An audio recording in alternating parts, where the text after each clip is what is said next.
big news for the gaming world because we're getting a collab we didn't know we needed, and the details had us screaming. Welcome to GadInsider, your hub for the latest tech and gaming news. Capcom just dropped a bombshell for fans of Street Fighter 6 and Monster Hunter Wilds, and it's not just another costume pack. Starting September 1st, two of gaming's most iconic worlds are colliding in a crossover event that's as stylish as it is savage. In this limited time celebration, Street Fighter 6 becomes a full-blown monster hunting arena. From monster-inspired X colors for fighters like Akuma and Blanca, to Rathalos-themed avatar gear, and an out-of-this-world battlefield.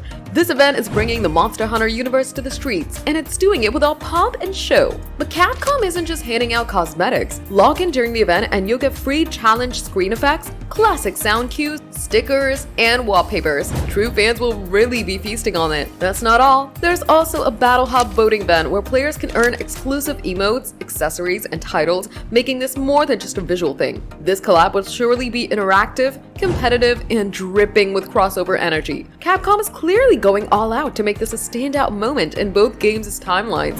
And whether you're a monster slayer or a world warrior, there's never been a better time to jump in. Because when Street Fighter meets Monster Hunter, it's not just a fight, but a spectacular collision. Are you ready for this event? Tell us in the comments. Hit that like button and subscribe to GadInsider. Press the bell icon for more updates from the gaming world.